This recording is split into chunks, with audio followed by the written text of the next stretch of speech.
Boa noite, quem vai chegando já, Nairinha, Célia, Celiane, tudo bom? Dentro de mais alguns minutinhos a gente vai estar dando início a esse bate-papo, onde hoje a gente vai conversar um pouco sobre vocação, né? No mês de agosto, nós na Igreja no Brasil celebramos o mês vocacional. E como primeiro convidado desse bate-papo vai ser o nosso pároco, Padre Adeildo, né? E a gente vai estar conversando um pouco sobre a vocação sacerdotal, né? A gente escolheu toda semana, a gente vai estar conversando sobre temas específicos das vocações.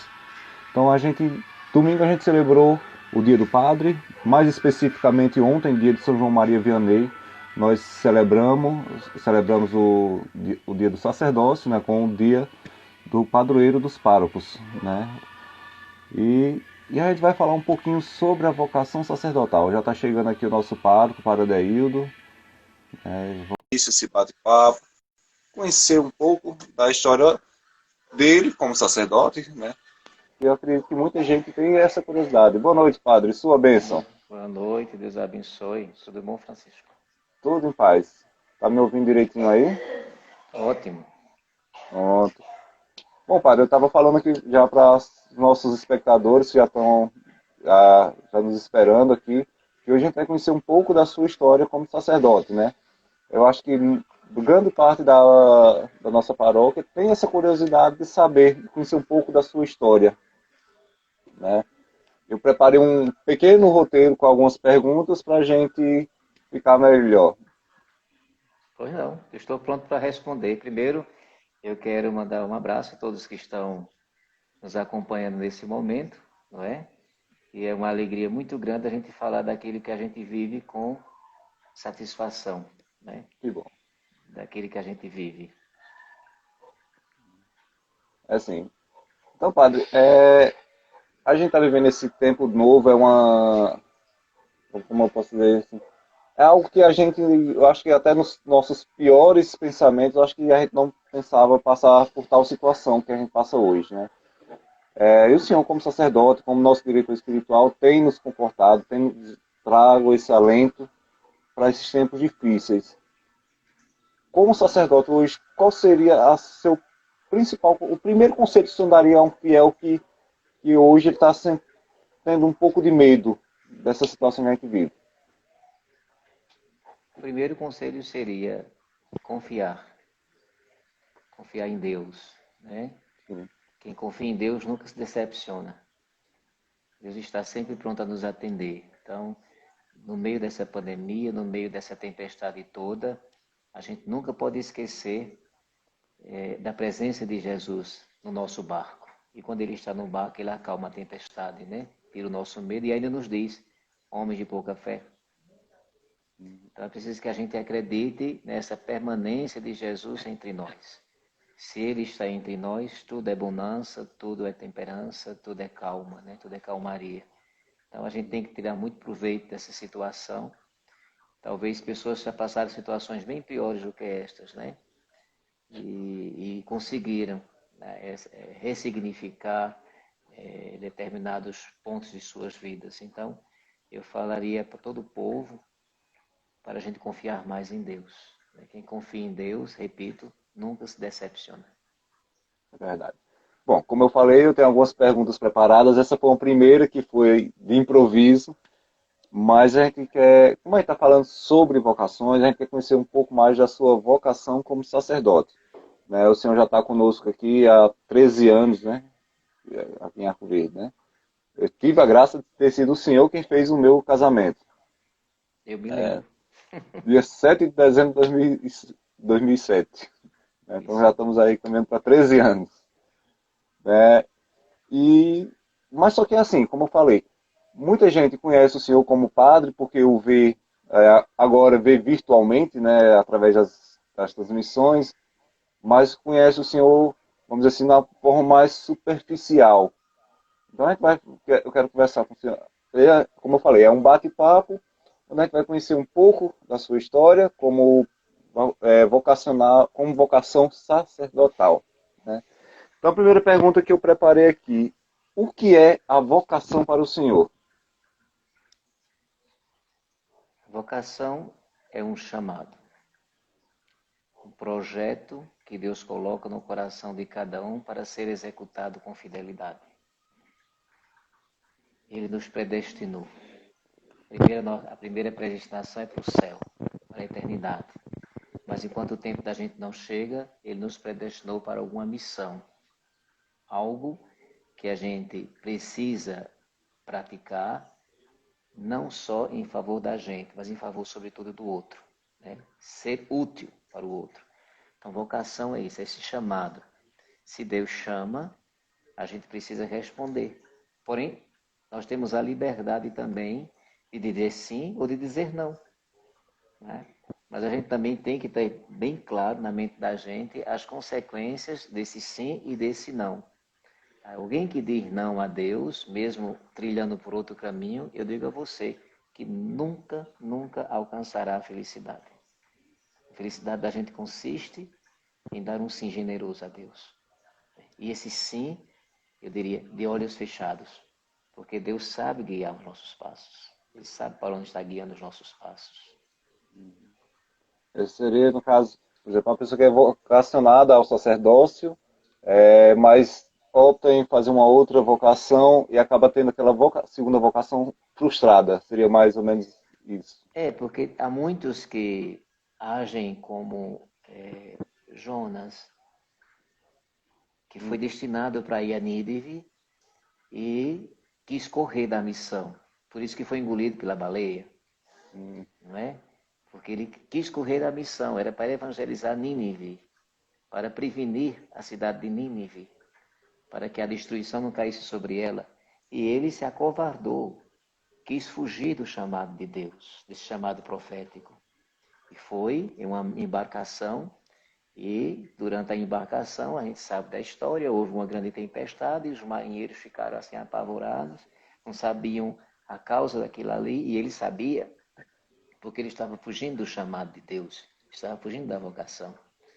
Aí ele disse, não se preocupe não, que o culpado sou eu. Tive que pular no mar e ser engolido pela baleia, e depois de 3 dias ser vomitado. Eu tive a graça de ir a esse local no ano passado, lá em Jope, onde tudo isso aconteceu, onde ele pegou o navio para fugir do chamado de Deus. Né? Então, só depois que ele volta, que ele compreende que não se deve dizer não a Deus, é que a sua missão profética ela se realiza de uma maneira tão brilhante, né? E por isso mesmo Nínive não foi destruída, porque eles fizeram penitência.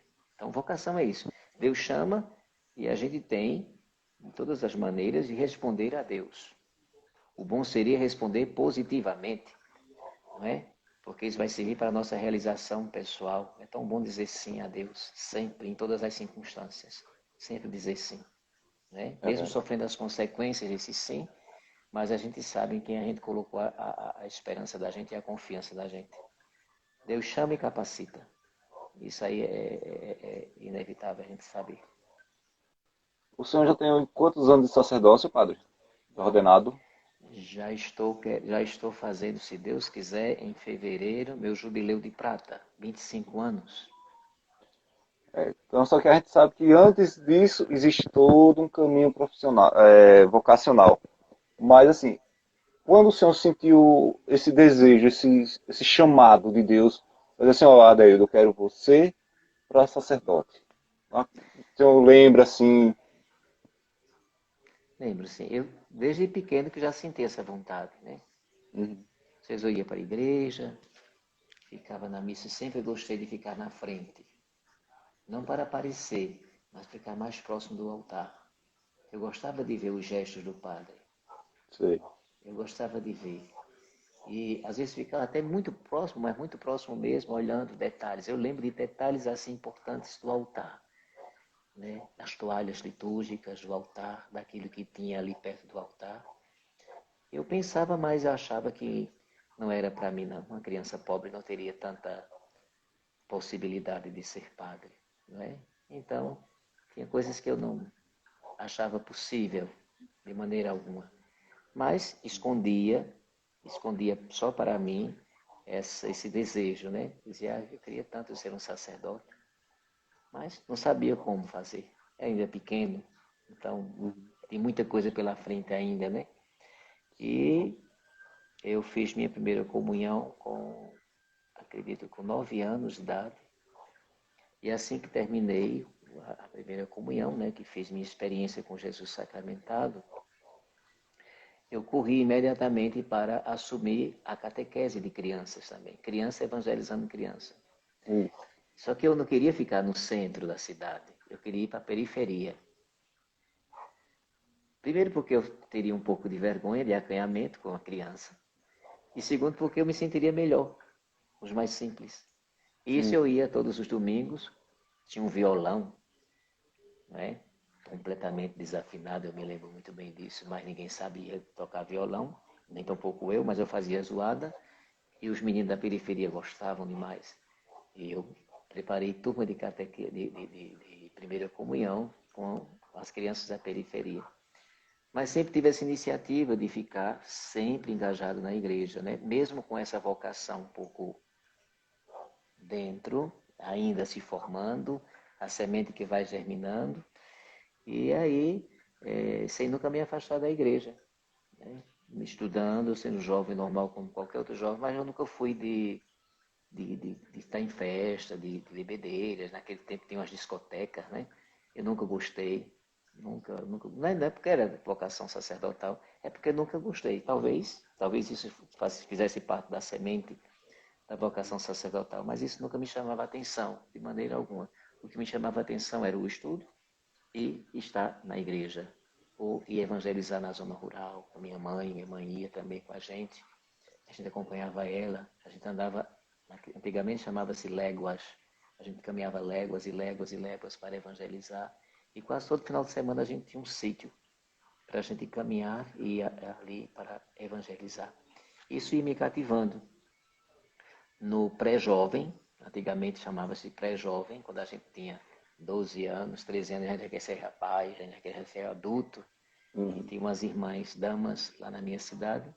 E a gente formou um grupo pré-jovem. Para você ter uma ideia, nesse grupo pré-jovem só tinha de membros 80 pré-jovens. Só 80. Desses 80 saíram vocações sacerdotais e religiosas. Né? Nesse grupo grande, né? Nesse celeiro, né? Tem eu, tem Padre Dejails, tem Irmã Lindalva, tem Irmã Suzana, né? E mais. Tem um bocado que já esqueci, mas saiu muita gente para o seminário e para o convento. Só que Bom. daí, depois dessa experiência do pré-jovem, a gente entrou no grupo de jovem, mas eu, com 16 anos, eu fui morar no Rio de Janeiro. Inicialmente eu pensava, morando no Rio de Janeiro, talvez eu fosse perceber, numa cidade grande como aquela, que minha vocação não seria o sacerdócio. Né? Então eu fui morar no Rio de Janeiro, fui morar com meu irmão, perto de Niterói, e logo no primeiro momento, a primeira semana, uma coisa que aconteceu, que nunca tinha acontecido na minha vida, eu faltei uma missa ao domingo. Eu nunca faltava. Mas eu faltei, e Deus sabe, foi de propósito. Uhum. Porque eu queria fazer uma prova com Deus e queria ver se essa prova eu passaria também, para ver se saía da minha cabeça esse propósito, 16 anos, de entrar no seminário. E uma semana não fui, mas senti falta, confesso que senti falta. E lá nos prédios onde nós morávamos, eram 4 grandes prédios, e eu fui visitar uma família amiga, no prédio oposto do meu, que eu morava. E ali, quando eu olhei, a primeira coisa quando eu olhei a janela, eu vi a torre da igreja, que ficava perto dos apartamentos. Eu disse, ali é uma igreja católica? É sim, Nossa Senhora da Conceição. Ah, eu já não tenho mais motivo de dizer que não vou, porque estou no Rio de Janeiro, teria medo de ir à missa em qualquer lugar, mas a igreja está vizinha à minha casa. Então eu vou. Quando eu cheguei na igreja, no domingo, na Santa Missa, tinha uma freira, irmã de caridade, a irmã Ângela Guedes, carismática demais, tinha dons assim espetaculares, tinha dons, ela tinha dons muito interessantes. Acredito que já faleceu. A última vez que falei com ela já ia fazer 70 anos de vida religiosa, já estava mais de 90 anos, Acho que já está na eternidade, mas me ajudou muito a irmã Ângela. E quando eu cheguei na igreja, sem ela saber de nada, por isso que ela tinha dons, sem ela saber de nada, ela se aproximou de mim e disse: meu filho, eu sei que você chegou lá no Rio, chama Norte, não sabe dizer Nordeste. Eu sei que você chegou do Norte há pouco tempo. Eu queria saber se você não pode nos ajudar na evangelização. Tem uma turma aqui de cruzada e precisa de alguém, e Deus está mandando lhe chamar. Aí eu percebi isso como uma resposta de Deus, né?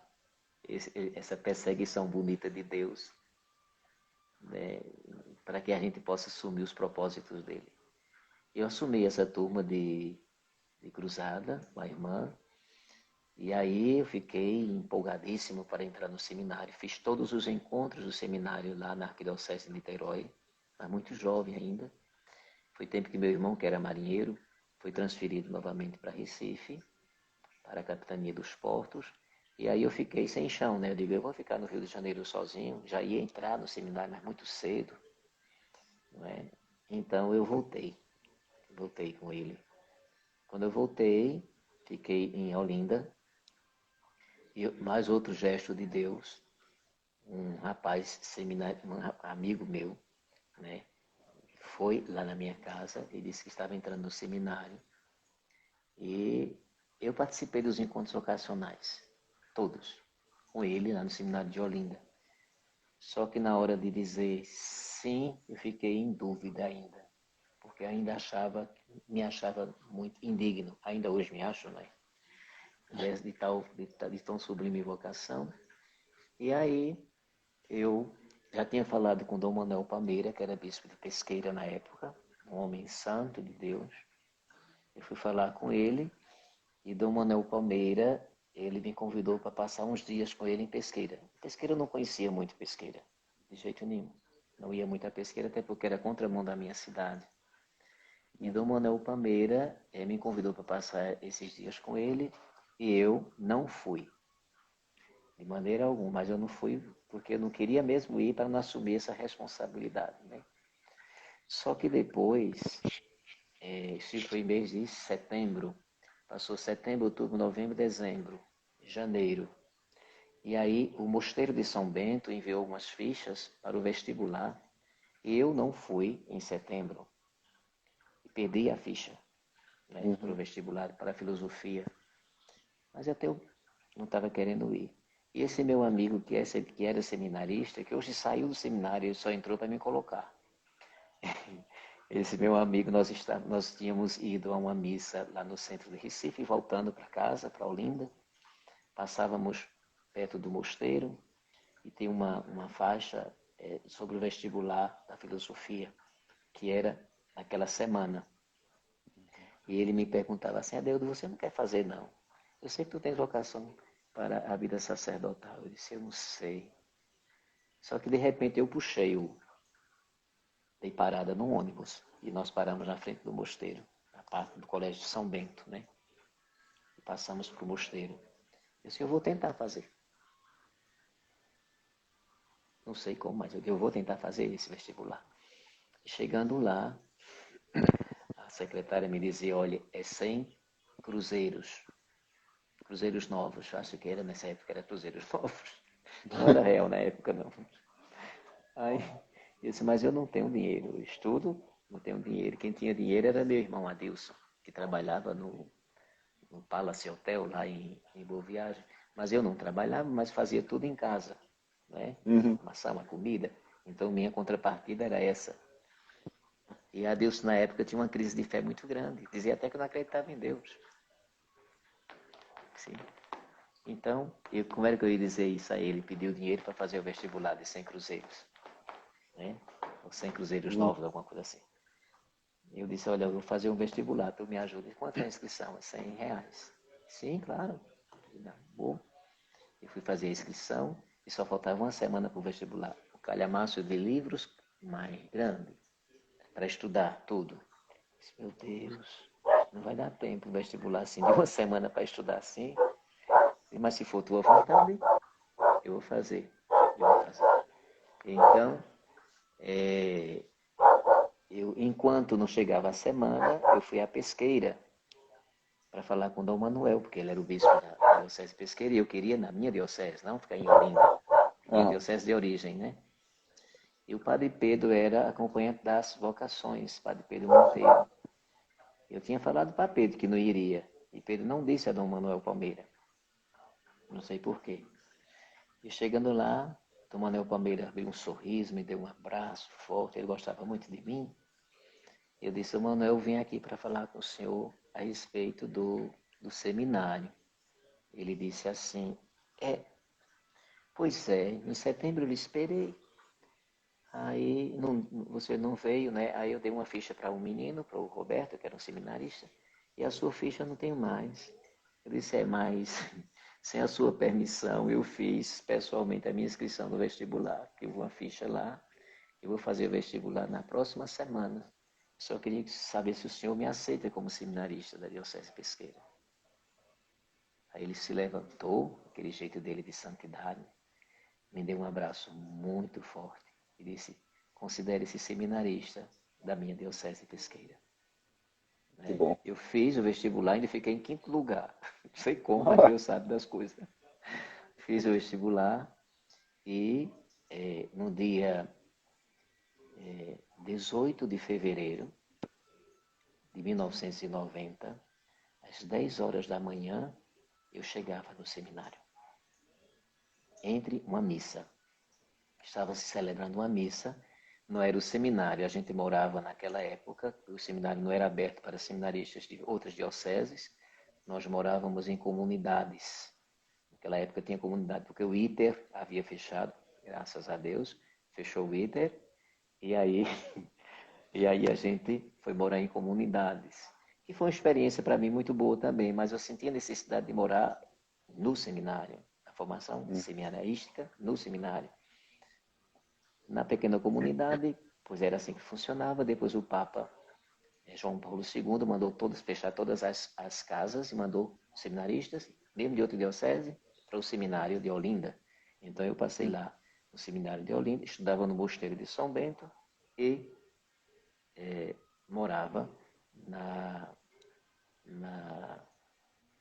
em Guadalupe, na igreja de Guadalupe. Depois fui morar no seminário. Né? Então eu cheguei 10 horas da manhã, voltando o filme, 10 horas da manhã, eu não tinha nada. Os seminaristas quando vão, aí é uma lista de coisas, de como é que se chama, de enxoval, lençol, eu não sei o que. O que eu tinha, eu coloquei naquelas bolsas que chia de supermercado, joguei dentro só algumas coisas, um lençol, 2 lençóis, alguma coisa, minha roupa, pouca coisa, e saí de casa. Né? Peguei a chave, joguei e não olhei para trás, porque eu acho que isso é vocação. Vai e não olhes para trás, porque quem coloca a mão no arado e olha para trás não é digno do reino dos céus. Né? E assim eu fiz. Nesse dia, 18 de fevereiro de 90, cheguei lá na igreja de Nossa Senhora de Guadalupe e ali fiquei. Passamos muito poucos aperreios por lá, porque nós não tínhamos estrutura enquanto casa, né? Os nossos quartos eram quartos coletivos, a gente se misturava com as pichilingas, que tinham muita pichilinga.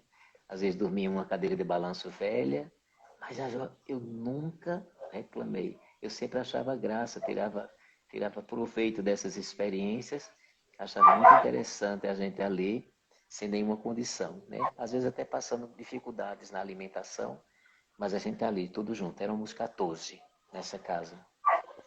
14 seminaristas, de outras dioceses também moravam conosco.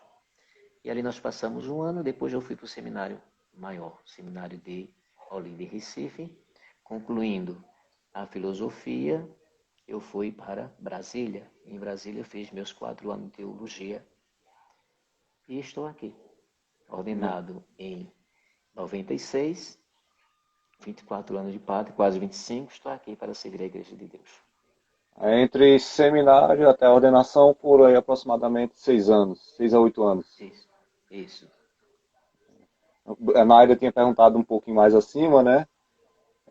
Voltando na época que o senhor fazia parte do ProJovem, o senhor falou que haviam 80 jovens, né, do ProJovem, e falou alguns nomes. Irmã Lindalva. Naira perguntou um pouco mais acima. A irmã Lindalva que o senhor se referia é a irmã Lindalva que foi assassinada lá na Bahia? Não, não. É minha Não. prima, Ah, que hoje sim. é fundadora de uma congregação chamada Missionários do Cristo Ressuscitado. Ela é Hum, fundadora dessa congregação. Fez parte que de uma é. congregação Ah, de Fortaleza, não, do Ceará, lá de Sobral, que é hum, Missionárias Reparadoras do Sagrado Coração de Jesus. Depois morou em Portugal, e em Portugal ela sentiu forte o chamado de abrir uma congregação com um carisma próprio. E ela está uhum, aí desde 1998, que ela começou essa congregação e está trabalhando agora, já está em Pesqueira, uma freira, e tem as outras lá no Maranhão, estão inseridas na pastoral lá no Maranhão. Então, a irmã Lindalva fez parte, que tem uma história assim muito interessante também vocacional, mas não vou contar a vocação dela, mas eu a acompanhei e vivi momentos assim com ela muito fortes no desenvolvimento da sua vocação religiosa. uhum, E é minha prima. né? Esse instituto que ela fundou é o mesmo que o padre Samuel faz parte hoje. Padre Isso, Samuel Briani. exatamente. Exatamente. Né? Isso.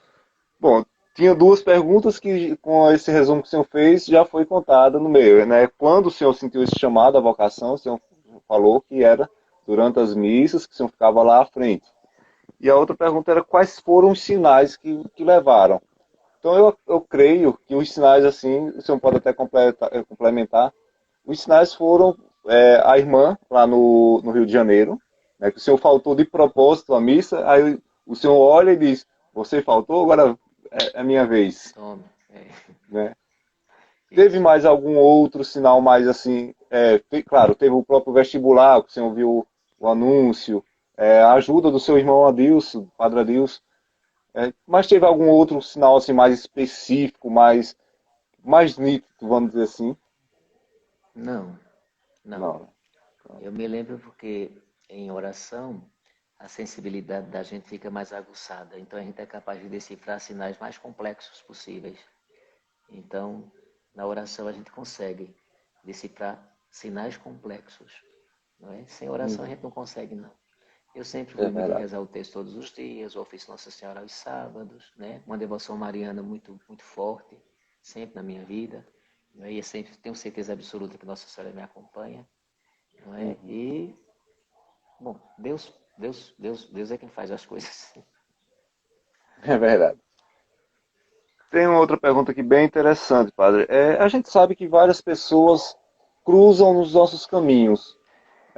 Um amigo que nos puxa ou para um lado bom ou para um lado ruim. Tem pessoas que entram na nossa história e ficam marcadas. Então a pergunta teve alguém, um familiar, um amigo mais próximo que dissesse assim, Adeildo, essa é a tua vocação, segue firme. Eu vou testar um exemplo. Quando o Padre Adeus fundou o SEDEC, Dom Dino pegou as mãos de Padre Adeildo debaixo da jaqueira e incentivou-la a construir o SEDEC, o que ele é hoje. Vamos supor assim, teve alguém não necessariamente ter esse ato de pegar suas mãos e dar aquele saculejo, mas alguma pessoa mais específica, alguém que chegou e disse assim, olha, segue, é isso que Deus quer da tua vida. Desde o início eu sentia muito apoio, porque quando o Padre Pedro era seminarista e via de férias do Rio, que ele morava no Rio, fazia seminário no Rio, eu me encontrei com ele no Rio, enquanto morava lá, ele era seminarista. Então, Uhum, ele sempre me motivava. Eu admirava muito o jeito do Padre Pedro, né? A seriedade que ele levava à formação sacerdotal, né? E a gente fazia retiro quando ele chegava, a gente fazia encontros vocacionais, a gente tinha aquela sede enorme desse acompanhamento vocacional, porque o nosso pároco era um homem de Deus, mas era muito, que eu posso dizer, ele não tinha muito jeito para a juventude, era um jesuíta já idoso, mas uma pessoa boníssima, né? Eu uhum, admiro muito ele. Já morreu, Padre Miguel Jesus Alves, um jesuíta. E Padre Pedro fazia essas vezes aquilo que o padre não fazia, o pároco não fazia, de ir para um encontro vocacional, de incentivar a gente. Então, de ano em ano, nas férias, o Padre Pedro fazia isso com a gente. Então, Pedro teve uma parcela também muito importante nesse meu desenvolvimento vocacional, né? Seja pelo exemplo, seja pelo incentivo de palavras mesmo, diretamente. Né? Você sabe que Pedro também é meu parente, é meu primo. Então a gente falava muito abertamente a respeito da vocação, das dificuldades, dos desafios, enfim, tudo isso é importante. Durante esse período, padre, entre discernimento vocacional até o momento da ordenação, a gente sabe que teve várias dificuldades. Então, quais foram as maiores dificuldades que o senhor enfrentou durante esse período? Desde do discernimento até a chegada do dia da ordenação em específico. Olha, no início, as pessoas dizem assim, tudo que início é tudo flores, né? Mas comigo não foi assim, não. Desde o início que as provações já vieram, já apareceram, já floraram, né? Não na comunidade que morava, em Guadalupe, que eram comunidades que morávamos nós, etc. e tal, então era uma coisa muito mais cômoda para a gente. Quando eu fui para o seminário, nosso reitor era Dom Hilário Moser, que hoje já é bispo emérito, está em São Paulo, é em Tubarão. Mas ele era bispo auxiliar de Olinda e Recife e era o reitor do seminário. Mas nós tínhamos um monsenhor Cremildo, que era de Gravatá. Era o monsenhor para santificar todo mundo. Porque era ruim. Então ele massacrava, uma coisa assim, não sei se foi a formação dele, que era uma formação muito mais rígida, no Concílio de Trento, etc., mas ele era um tanto desumano. Então, quando o reitor saía, que era muito amigo, o bispo era muito amigo meu, ele gostava, né, me sentia muito bem. Mas quando o bispo saía, a primeira coisa que o vice-reitor fazia era pegar como se chamava? O videocassete, passava filmes, botava debaixo do braço e levava para guardar no quarto dele para a gente não assistir nada. No lazer da gente, a gente tinha direito. Ou ele pegava e colocava um cadeado na sala de TV. Mas ele era danado, né? Então, isso eu não me agradava, porque não era o estilo de padre que eu queria ser. Né? Bruto, ignorante, assim, que o povo temia. Eu dizia a Deus, não é esse tipo de padre que eu quero ser. Né? De reclamar na hora da missa com os seminaristas, né? Enfim, de se comportar como se não fosse um padre. Era como se fosse um general. E isso nunca me fez bem. Né? Eu dizia a Dom Dino, eu digo, olha, se o senhor não me tira do seminário, eu não quero mais ficar, eu vou para minha casa, porque para ter uma formação desse jeito, para mim é uma deformação, eu prefiro ir para minha casa. Fico mais tranquilo. Aí Dom Dino, não, aí arrumou uma vaga para Dom Alberto Taveira, que era vice-auxiliar de Brasília, arrumou 2 vagas para mim e para Zé Luiz, e nós fomos, né? Nós fomos para Brasília, no ônibus da Itapemirim, eram para ter 36 horas, nós passamos 3 dias para chegar em Brasília, porque a ponte de Ibutirama caiu, uma enchente, nós passamos por dentro de uma barca, a água já entrando dentro da barca para afundar com todo mundo, eu apavorado que eu não sabia nadar, e todo mundo dizendo, olha, se lembra do Batomushi, porque aconteceu com o Batomushi, né? que havia afundado lá no Rio, na época que eu morava lá, era uma coisa muito próxima, e aí eu com medo que o barco afundasse com a gente, mas graças a Deus a gente fez uma baldeação. Quem veio de Recife, o ônibus que veio ficou do lado de lá, o outro veio de Brasília de cá, então nós passamos de barca e aí trocamos os ônibus, né? Porque ninguém podia passar porque a ponte havia caído. E nós chegamos lá em Brasília sem saber de absolutamente nada. Foi muito engraçado porque nós só sabíamos o endereço porque Dom Palmeira dizia, olha, o endereço a gente está anotando, né? X, QI 17. Tá bom. X, naturalmente eu coloquei um X, QI 17, que era o endereço. Nós chegamos em Brasília às 3 horas da manhã. Eu pulava de frio, que eu não aguentava. Era um frio tão grande na rodovia ferroviária de Brasília aberta, no tempo de frio. Eu tremia, um nordestino que nunca viu tanto frio. Aí eu disse para Zé Luiz, vamos tirar um cobertor lá da mala, porque senão eu vou morrer aqui. Eu tive que tirar um cobertor, me enrolar para ver se o dia amanhecia. Quando amanheceu o dia, nós fomos a um taxista para perguntar, o senhor pode levar a gente para esse endereço que eu tinha anotado, né? Um X, QI 17. Ele disse, não conheço esse endereço aqui. Não, nunca vi. E eu disse, pronto, e agora? Naquele tempo não tinha celular, né? A gente usava ficha de telefone. E lá estava com dificuldade. E a gente não tinha ficha, nem tinha dinheiro para comprar ficha, imagine. Só tinha dinheiro para pagar um táxi para chegar lá no seminário. E aí eu disse ao Zé Luiz, não vamos mostrar mais esse papel, não. Vamos falar. E se a gente fala, talvez eles entendam melhor. Aí eu cheguei para o taxista e disse, o senhor sabe onde é XQI 17? Ele disse, sei. X é SHIS. Setor Habitacional Individual Sul. Não tem nada de X. Então, ele disse, eu sei onde é o seminário. Eu digo, meu Deus, graças a Deus. Nós chegamos, o seminário já tinha começado, as aulas já tinham começado, que a gente chegou atrasado, eu e Zé Luiz. Aí nós chegamos lá e eu com medo, né? Eu disse, será que esse homem está levando a gente bem para o seminário? Nós passamos pelo Planalto, pela via principal de Brasília, e que o seminário fica atrás do Congresso, fica bem atrás. Tem o Rio Paranoá, e ele fica atrás do Rio Paranoá. Ele fica o seminário da gente. É a área nobre de Brasília. E quando nós chegamos lá, o reitor olhou para a gente assim, parecia dois favelados, morrendo de fome, 3 dias. Aí ele disse, olha, vocês estão liberados de qualquer coisa, vão dormir.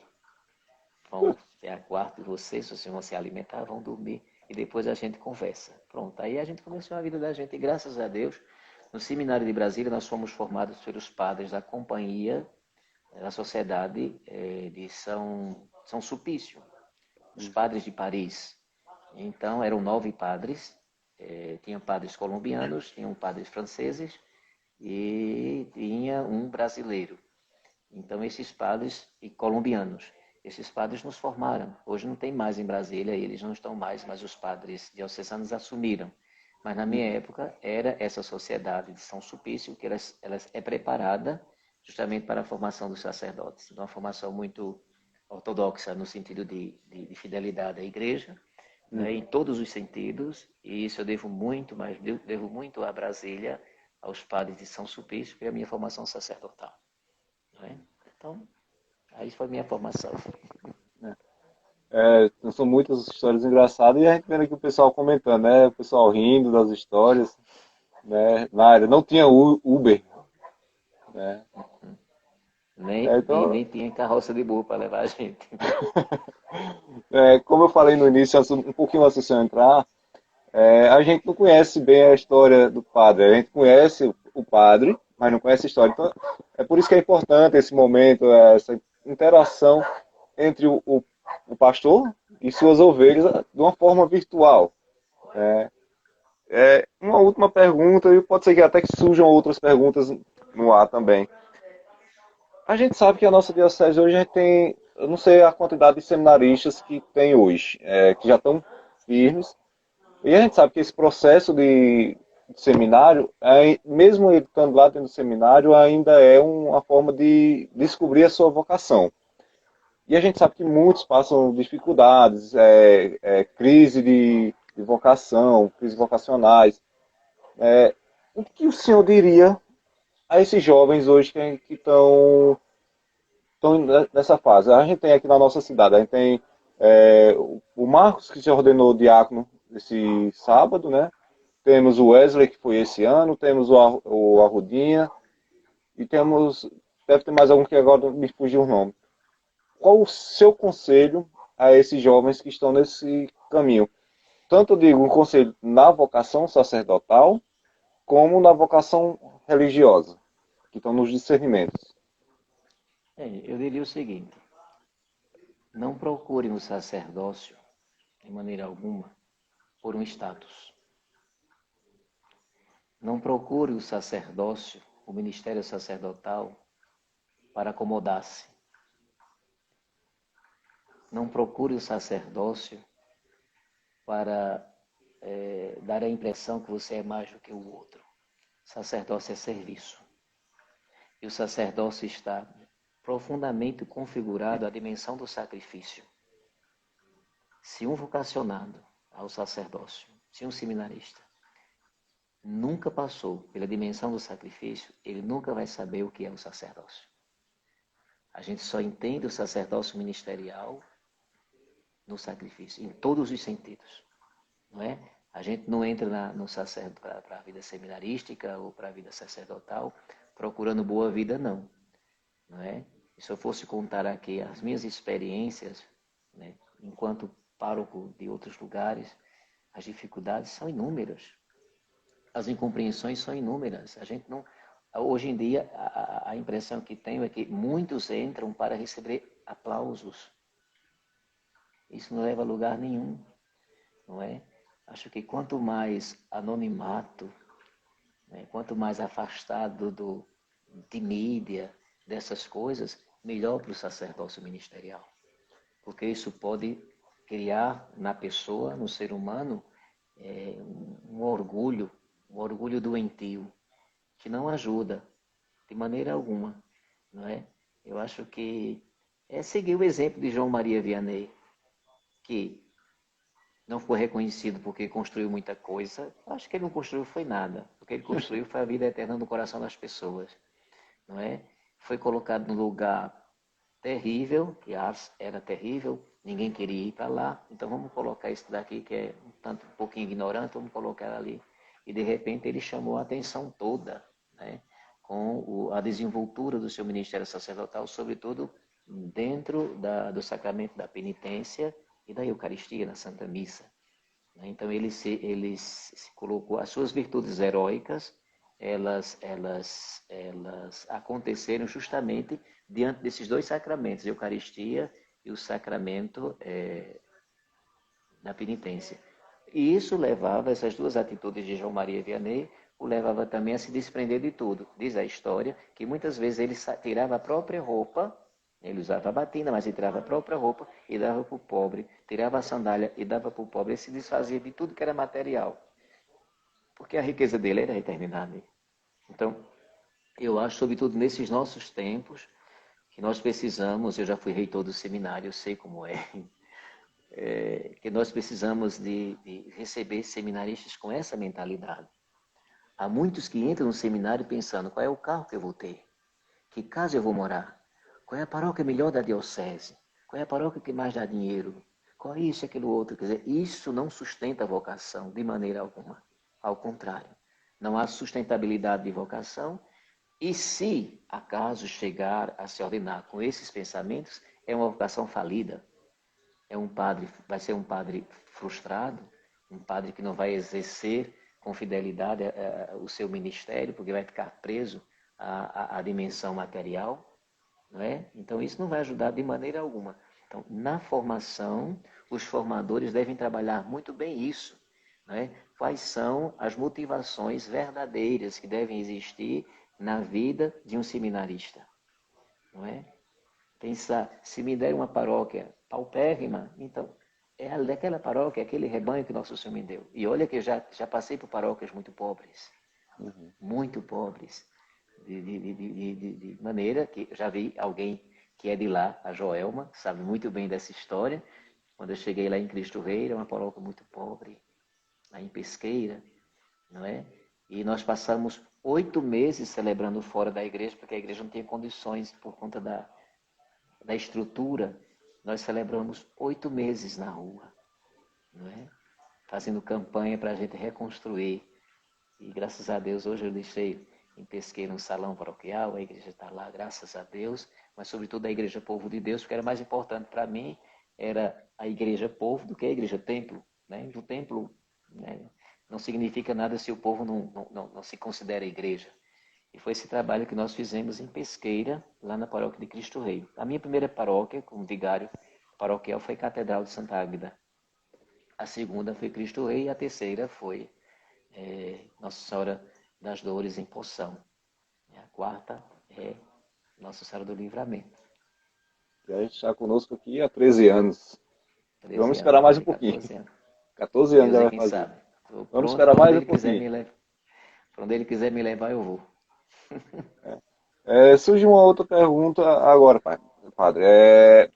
A gente está vivendo esse tempo de... É tudo online. Reuniões online, videochamada online, compras online, até as nossas missas são online. Com esse novo tempo, o que é o sacerdócio a, a esse ponto de vista? Para ser sincero a vocês que estão me escutando, é o momento quando a gente mais sofre. Graças a Deus, a gente tem essa, essa possibilidade de estar próximo a vocês através das mídias, das redes sociais. Mas não é igual. Não é igual. Nem para mim, sacerdote, e nem para vocês, fiéis. A gente vai porque para se precaver, para defender um pouquinho a vida da gente por conta desse coronavírus, mas não é igual. A saudade é muito grande do templo, não é? Não é fácil a gente celebrar uma missa, por exemplo, de domingo, que na verdade era cheia de jovens, de pessoas idosas, muita gente, e de repente você só vê os bancos vazios. Sei que tem muita gente acompanhando em casa, mas não é igual não. É muito sofrimento para a gente. Não é fácil. Não é que agora eu não estou celebrando, eu não estou indo para a zona rural, eu não estou indo para o presídio. Vocês sabem que o meu trabalho no presídio aqui de Buíque, de Pesqueira, né? Era um trabalho que a gente ia continuamente, né? Ajudando. Agora eu estava trabalhando nas cadeias e de repente tudo isso é tirado da gente. É um tempo de provação, né? Tudo isso é tirado da gente, tirado talvez para a gente se refazer mais um pouquinho, né? Se reabastecer de Deus, se reabastecer através da oração, mas são tempos que a gente às vezes se pega entristecido, né? Com aquela esperança que as igrejas se abram logo, que a gente possa ver aquele povo. A gente fecha os olhos e vê todos os fiéis ali dentro. Já sei mais ou menos o lugar onde muitos se sentam, todos os domingos, né? Uhum, Podem ter certeza disso, que eu sei o lugar de quase todo mundo, né? é verdade. E aí você chega na igreja, a igreja fechada, etc e tal. Tem muitas até que criticam, dizem assim, mas porque o supermercado está aberto, porque o banco está aberto, porque feira? Eu disse sim, por causa da irresponsabilidade do povo, né? Nós devemos ser responsáveis.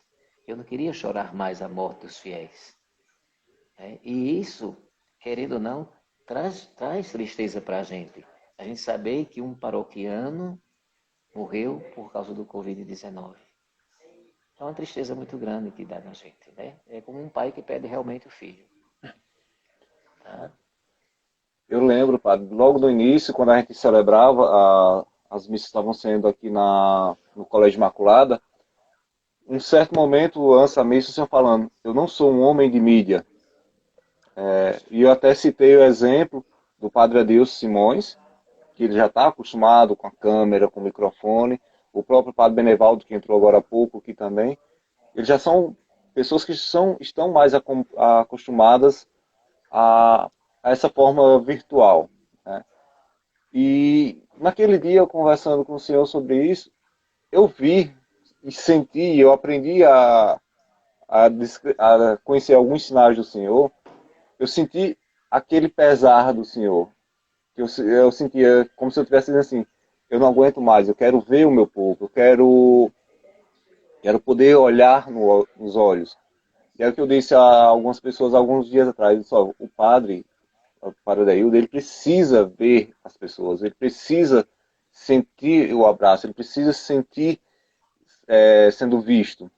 E em alguns momentos eu partilhei com o senhor o que eu percebi do senhor durante a missa.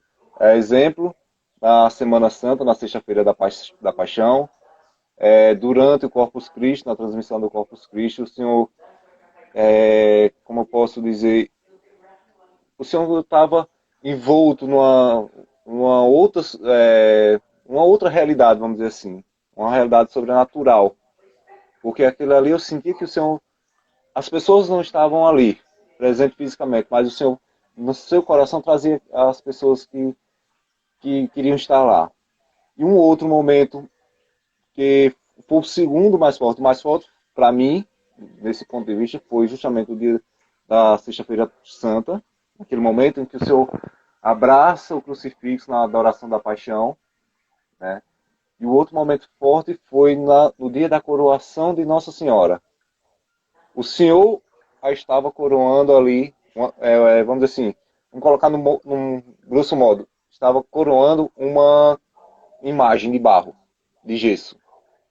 Mas eu não partilhei isso com ninguém, estou partilhando agora com todo mundo. Eu senti Nossa Senhora coroando o Senhor, né?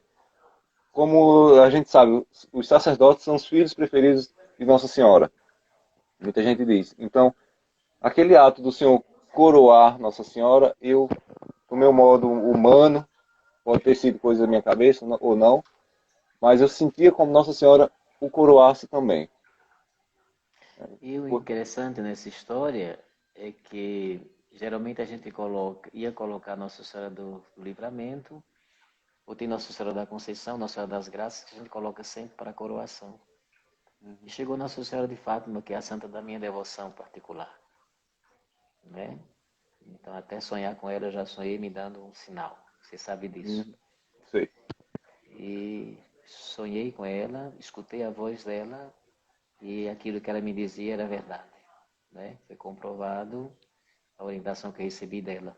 Eu acho que eu já falei isso para o pessoal, para a igreja toda já falei, né? Que me livrou de uma serpente, de uma cobra, de uma coral. E ela me mostrou em sonho que eu tivesse cuidado, que no meu quarto havia uma cobra coral. Foi Nossa Senhora que me preveniu, Nossa Senhora de Fátima, né? Então minha devoção com ela é muito forte. Pois é isso, padre. As perguntas que tínhamos é uma forma bem reduzida. A gente está chegando ao final.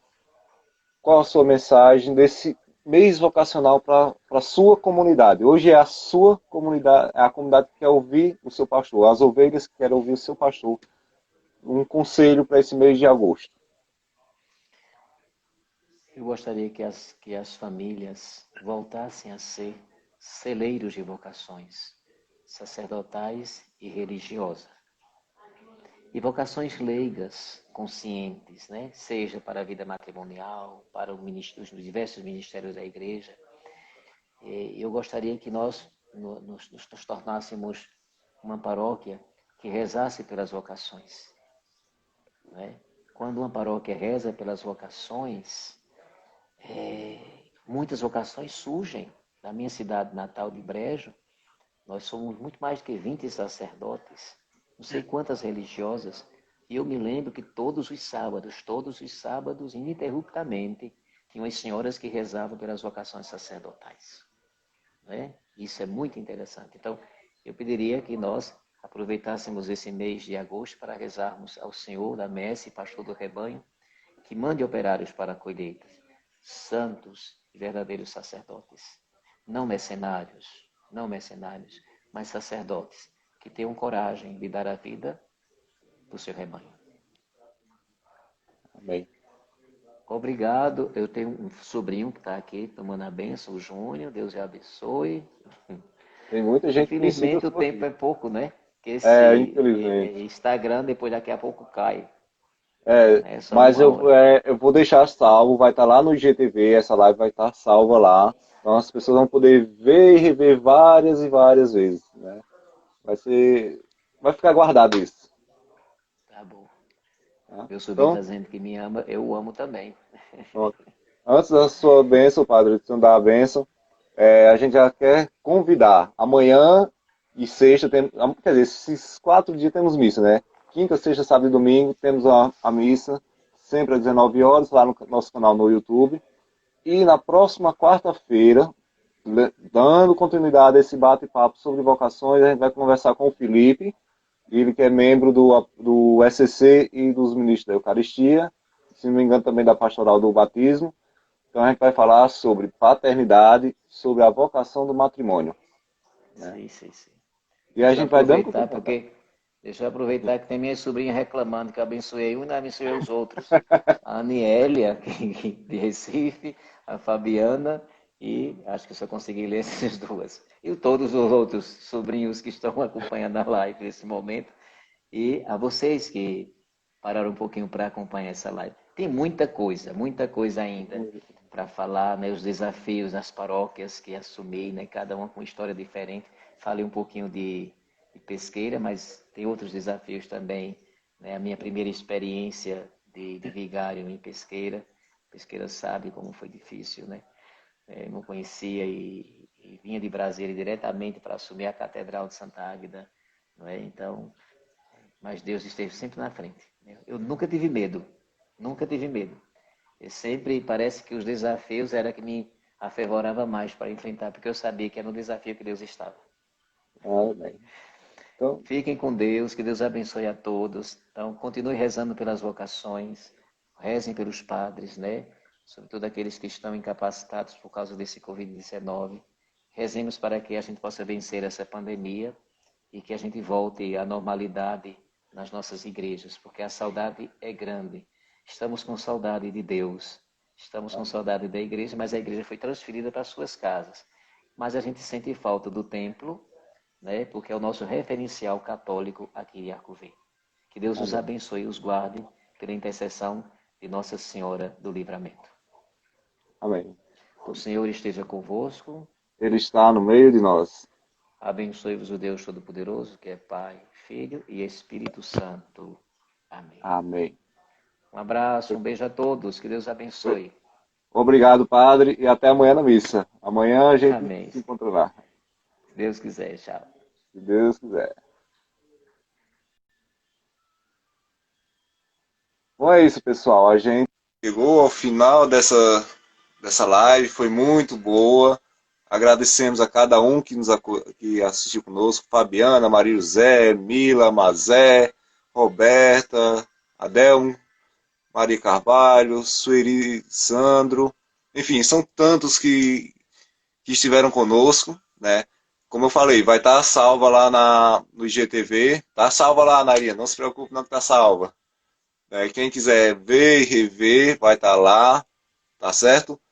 E amanhã estaremos na Santa Missa, tá certo?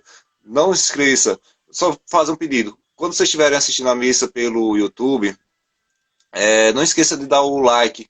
Por quê? Porque o YouTube consegue avisar mais pessoas, né? Vai gerando uma forma de avisar outras pessoas, até mesmo em outros canais. Então nos ajuda a chegarmos a mais longe, tá certo? Gente, boa noite. Fiquem com Deus. Até amanhã no nosso canal no YouTube com a Santa Missa. Boa noite a todos.